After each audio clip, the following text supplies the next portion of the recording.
suicídio é um tema que gera desconforto, vai contra nosso principal instinto, o de sobrevivência, e é difícil de compreender. Não tem uma causa única. A decisão de pôr fim à própria vida envolve muitos fatores: psicológicos, biológicos, sociais e culturais. Segundo o DataSUS, a plataforma do governo federal que concentra as informações relativas à saúde no Brasil, as mortes por suicídio no país aumentaram 35% entre 2011 e 2020. Na faixa etária entre 11 e 20 anos, o índice dobrou. É preciso falar sobre suicídio. Esse é o tema em questão no programa de hoje. Nossa convidada é a cientista social e professora da Unifase, Andréa Morelli. Ela que acaba de lançar esse livro aqui, ó. Um dia podemos ser só lembranças, que aborda justamente o pensamento suicida.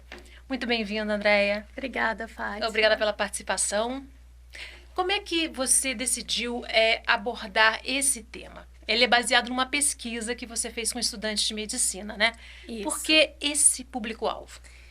Em 2017, estava acontecendo um movimento de Brasil inteiro, de vários estudantes de medicina, por uma série de suicídios e tentativas de suicídio que aconteceram em algumas cidades. E aí começou um movimento nacional com a hashtag Não é Normal. E dentro desse movimento, a faculdade pesquisada, os estudantes do diretório acadêmico fizeram um movimento, como a faculdade te afeta, e dentro desse movimento eles fizeram uma intervenção na faculdade em que eles colocaram algumas frases falando sobre saúde mental e perguntando como a faculdade afetava os estudantes. No dia dessa intervenção, muito rapidamente, vários estudantes começaram a colocar suas angústias, falar sobre suas tentativas de suicídio, escrever sobre elas, sobre algumas coisas que incomodavam.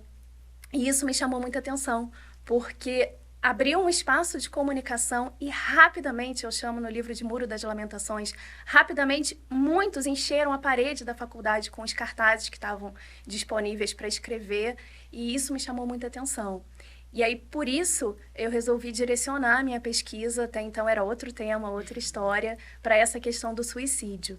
E aí é importante dizer que eu acabei fazendo recorte, né, por conta desse episódio, eu acabei fazendo recorte para a medicina, mas esses estudantes, eles representam outras vozes, porque a pesquisa mostrou que não está nessa ou naquela instituição, nesse ou naquele curso, é uma questão que está na estrutura social. Então, por isso, apesar do recorte, a questão ela diz respeito a outros estudantes também. Muitos estudantes de outros cursos que leram dizem, me identifiquei em tal parte, porque está na estrutura social. Uhum. Justamente você cruzou essas informações, né? Essas informações sobre as pressões do curso específicas, as questões da sociedade, as questões da estrutura social, né?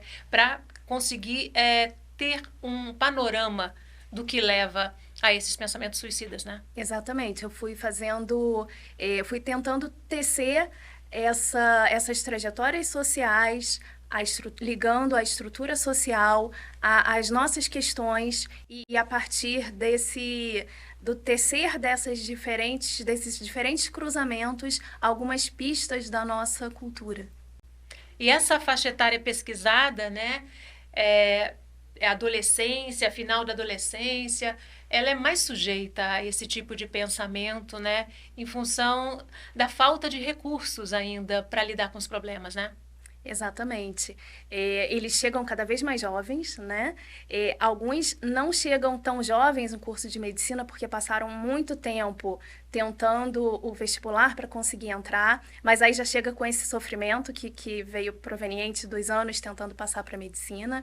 E com relação aos jovens, cada vez mais jovens, essa faixa etária, eles ainda não conseguem lidar muito bem com algumas dificuldades que nós já lidamos, porque já passamos, já temos mais horas de voo, né? Então, a gente já consegue lidar com diferentes situações do cotidiano de uma maneira mais fácil do que eles conseguem. É tudo junta a questão da intensidade da adolescência com esses fatores e aí a dificuldade de lidar com essa própria bagunça, né? Uhum. E no caso específico de medicina tem muita pressão, né? Pressão para passar no vestibular, a pressão do próprio curso que tem muito conteúdo, né?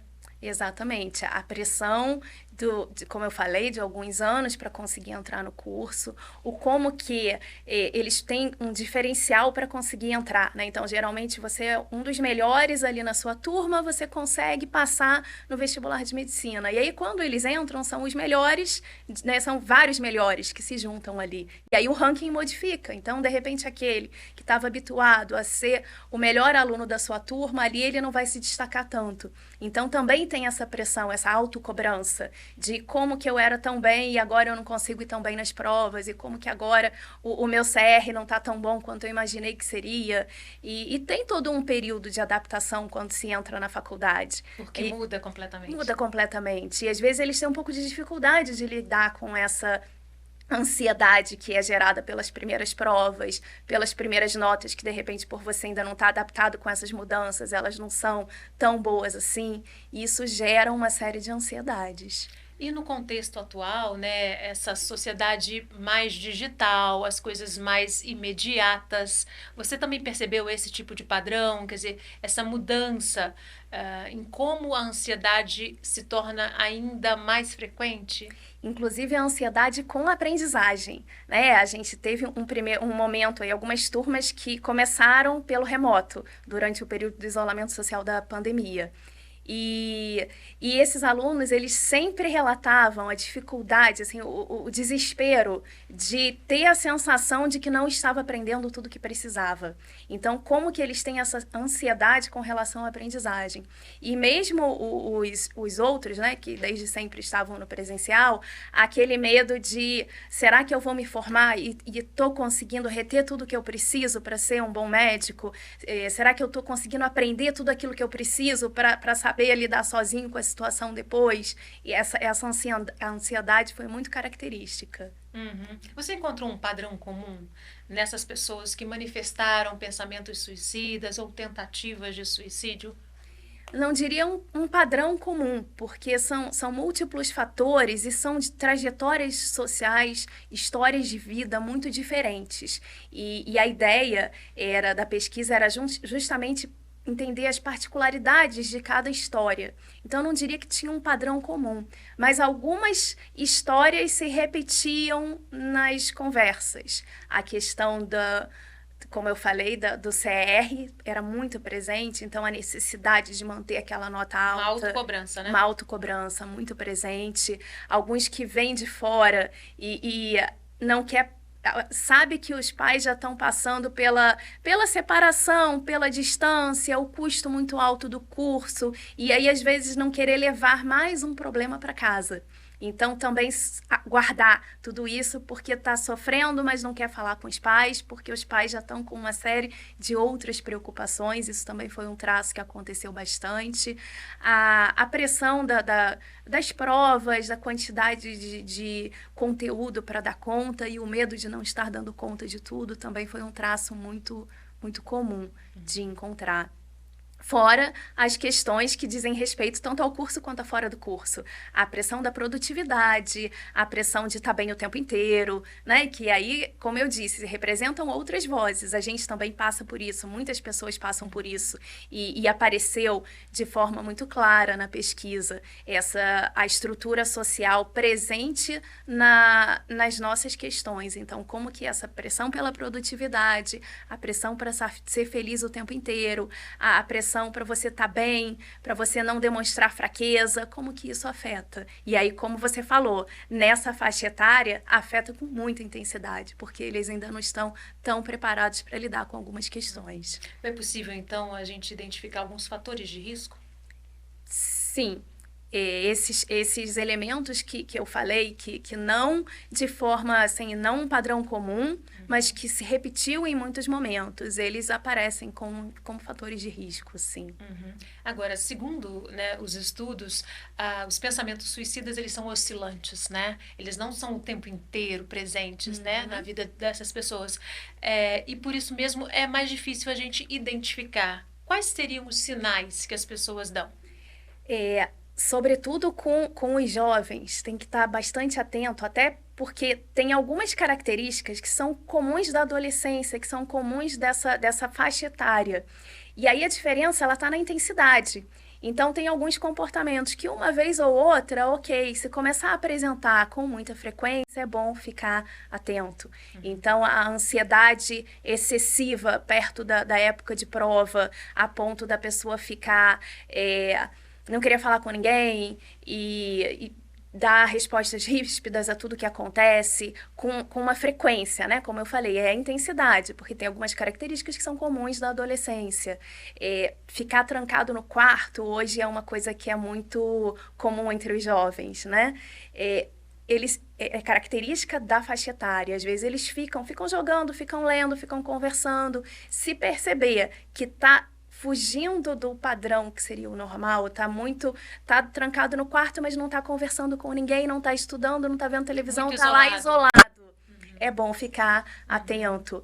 E às vezes os sinais muito claros de dizer, não tô aguentando mais essa vida, não tô dando conta disso tudo, não aguento mais nada disso. Algumas vezes os sinais são mais explícitos. Então, é bom ficar atento a isso. Uma mudança de comportamento repentina, né? Uma mudança de comportamento repentina que continue. Né? Que tenha uma constância ali, você percebe que volta e meia aquele comportamento ele está acontecendo. Às vezes um adolescente ou um jovem que é muito tímido e de repente ele perde totalmente a timidez, porque a gente diz muito sobre aquela pessoa que é muito falante e de repente ela se retrai. Esse sinal é mais claro da gente perceber, mas o oposto também acontece. Às vezes uma pessoa que é muito tímida e começa a ficar hiperfalante, também é bom perceber se está tudo bem ou se tem alguma coisa que está incomodando e fazendo essa pessoa demonstrar demais as questões. O bullying é um dos mais fortes fatores de risco que a gente tem visto nessa faixa etária. Então, se começar a falar constantemente sobre bullying que está sofrendo na faculdade, sobre bullying que está sofrendo entre os amigos, também é bom ficar atento. Até porque o fator social é ainda mais preponderante nessa faixa etária, né? Exatamente. A Organização Mundial da Saúde, ela considera o suicídio um problema de saúde pública mesmo, né? Por que ainda é tão difícil abordar esse tema? Como é que a gente faz para vencer esse estigma? A própria história do suicídio, ela não justifica, né? Mas a gente entende o porquê desse estigma, de como que teve um período na história em que se um membro da família tentasse ou se suicidasse, a família que ela tinha todos os seus bens retirados, ela sofria em função daquela pessoa. Então, a própria história do suicídio, ela foi gerando esse estigma no suicídio que a gente tem hoje. Durante muito tempo eu não podia enterrar no mesmo lugar onde enterravam os outros corpos. Há algumas religiões que trazem a questão do pecado. Então, como que isso tudo contribui para o suicídio se tornar um tabu? E é muito importante a gente tentar romper com esse tabu. Muitas pessoas dizem, não pode falar em suicídio porque vai ser um gatilho, a pessoa vai querer se suicidar. Eu tô vendo que aquela pessoa tá passando por uma situação, mas eu não posso nem tocar na palavra suicídio porque é uma palavra proibida. Não tem problema. Você pode conversar. É só ter o cuidado de, se você quiser conversar com a pessoa, perguntar se tá tudo bem, você tem que estar disponível a ouvir sem julgamento. Se você estiver disposto a escutar sem julgamento, com atenção a pessoa, não tem problema, pode perguntar. E, inclusive, pode usar a palavra suicídio. Essa palavra tem esse tabu em cima dela, mas não tem problema.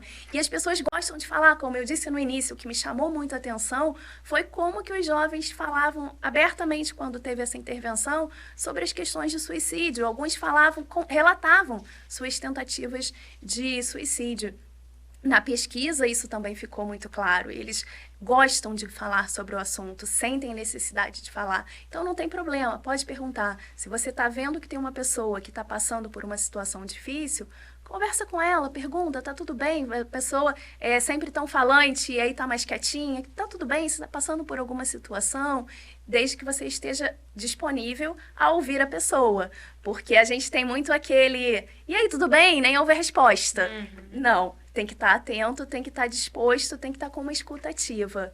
E o cuidado com o que vai dizer, né? Tem que ter um cuidado para ouvir a outra pessoa e para conversar com a outra pessoa, porque a gente tem algumas, às vezes, a melhor da boa vontade, a pessoa diz, mas você tem, por que você tá assim? A sua vida é tão boa, você tem tantas coisas, você não pode reclamar, nossa, mas você tá passando por isso, tem tanta gente que tá passando por uma situação pior, e isso para quem tá sofrendo vai aumentar ainda mais o sofrimento.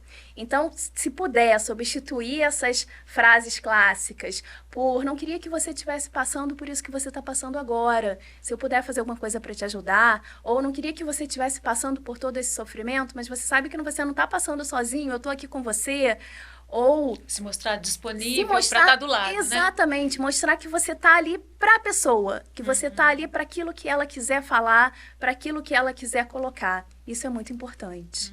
A gente já conversou sobre esse tema, né, em alguns programas passados, e ali a gente falou sobre o suicídio não ser uma vontade de pôr fim à vida, mas sim ao sofrimento. Exatamente. Né? Como que a pessoa ela quer acabar com aquela dor que ela está sentindo. Às vezes o sofrimento é tão grande que a pessoa não é que ela quer acabar com a vida, ela quer acabar com aquela dor que ela está sentindo. E um cuidado que tem que se ter é justamente no julgamento desse sofrimento, porque não tem medida para dor, não tem medida para sofrimento. De repente, uma coisa que vai me afetar muito pode não te afetar em nada. E aí, às vezes, você fala, mas aquela pessoa, ela está ameaçando, mas ela não vai tentar suicídio, porque não é tão grave assim o que ela está passando. A gente não sabe qual é o tamanho da dor do outro. Como que ela internalizou aquilo, né? Como que ela internalizou aquilo. Principalmente quando a gente fala da juventude, né? Das emoções, daquela efervescência de emoções que eles sentem. Às vezes uma coisa que para nós é muito simples e a gente sabe que vai passar, naquele momento para aquela pessoa parece uma que dimensão, é infinito. Que exatamente. É o todo, né? E aí você tem que respeitar a dor do outro, seja o tamanho que essa dor for.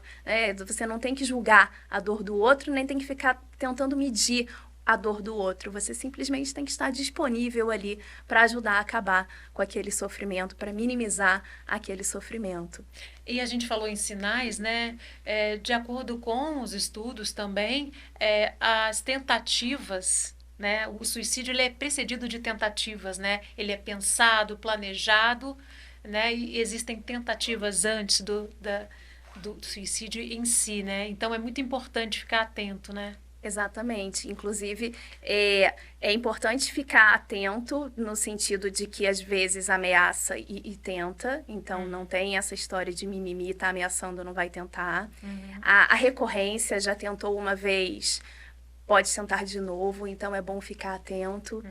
E os sinais, é raro não ter sinais e acontece muito também de os sinais serem não muito claros e aí depois é que você consegue perceber, porque aí já passou, né? Então você estar atento ao outro o tempo inteiro é muito importante. E no caso que você falou da tentativa, não deixar sozinho, tentar tirar de perto tudo aquilo que puder ser perigoso. Naquele momento de crise, isso é fundamental. E a busca de ajuda, né? A busca de ajuda é fundamental. A gente, muitas vezes, o primeiro momento é com um amigo, com um professor, com alguém da família, com um vizinho, que se tiver atento vai perceber os sinais e vai conversar. E essa primeira conversa é muito importante, porque o maior índice, ele tem todo esse planejamento, é mais raro o suicídio abrupto, pelo né? ímpeto, mas ele também acontece. Então, às vezes, você consegue, percebendo uma pessoa um pouco diferente, você evitar aquele ímpeto, porque só no de parar para te responder se tá tudo bem, isso já vai fazer uma diferença e já é um fôlego que a pessoa ganha para, de repente, pensar diferente. E às vezes ao abrir, né, aquela questão que estava tão fechada, o peso já diminui um pouco, né? Exatamente. Então não tem problema nenhum, como eu falei mais cedo, você conversar com o outro abertamente, inclusive usando o termo suicídio. Desde que você consiga lidar, desde né? que você esteja disponível a lidar com a resposta que vai vir. E aí o fundamental é direcionar essa pessoa para um atendimento especializado. O psicólogo, o psiquiatra vão conseguir lidar com essa crise e resolver ali atenuar essa crise com o tratamento adequado. Mas é raro a gente perceber a pessoa que de cara vai procurar o psiquiatra, que de cara vai procurar o psicólogo, até por conta do tabu que a gente tem também com essa questão. Da saúde mental. Exatamente, do psiquiatra é o médico de maluco, não vou de jeito nenhum. Então, não é da mesma maneira que você vai a um dermatologista que você vai a um oftalmologista. É de um lugar diferente, culturalmente falando. Então, você ter alguém que você converse e que essa pessoa vai te ajudar também a desmistificar esse tabu para direcionar para um psiquiatra, direcionar para um psicólogo, é muito importante. O professor na sala de aula, muitas vezes, o aluno, às vezes, ele se espelha, ele se identifica. E, às vezes, ele conversa com o professor. Então, estar preparado para ouvir esse tipo de demanda e conseguir direcionar é muito importante. Eu ia te perguntar justamente o papel dos ambientes educacionais nessa questão, né? Já que muitos estão em idade escolar ou na universidade, né? Esse público adolescente, como que as escolas, as faculdades podem ajudar?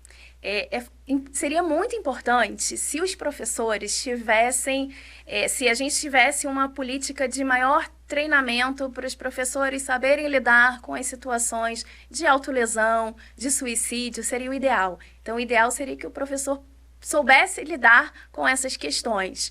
Mas o professor ser atento ao estudante, ser inteiro ali no seu ofício, isso já faz muita diferença, porque o professor que acolhe, o professor que presta atenção, que consegue perceber, às vezes, se o aluno não está muito bem, e conversa e pergunta, isso já faz muita diferença. O estudante, ele passa muitas vezes mais tempo na escola ou na faculdade do que em casa. E aí, às vezes, o professor ele acaba até tendo mais espaço de perceber esses sinais do silêncio, de que tem alguma coisa incomodando, de que está com comportamentos diferentes. Às vezes é mais fácil até para o professor do que para quem está na própria casa. Então, é importante que o professor tenha essa disponibilidade, esse olhar atento ao estudante para perceber os sinais e para acolher sempre que possível. O acolhimento ele é fundamental, o afeto ele é fundamental. E o resultado dessa tua pesquisa está aqui nesse livro, né? Para quem se interessar, não fala só sobre medicina, é focado na medicina, mas tem elementos comuns a outros estudantes, a outros jovens, né? Elementos comuns a outros estudantes, a outros jovens e a outras pessoas. Ele vai falar, o recorte, como eu falei, o recorte ele foi para o curso de medicina, mas ele representa muitas outras vozes.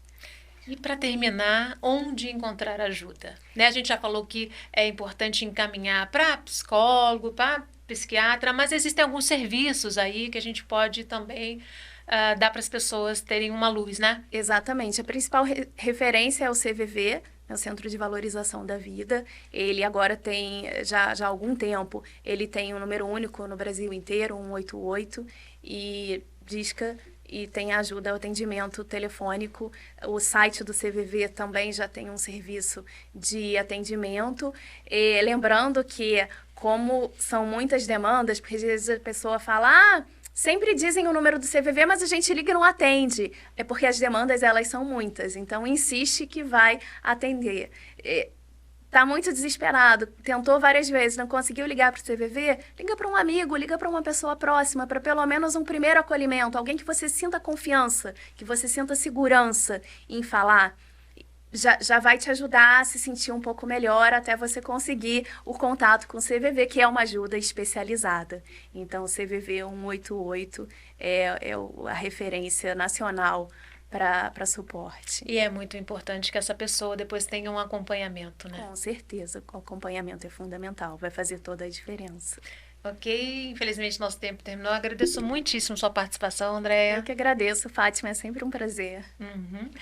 E o nosso programa de hoje vai ficando por aqui, mas a gente tem um encontro marcado no próximo Questão. Espero você. Até lá!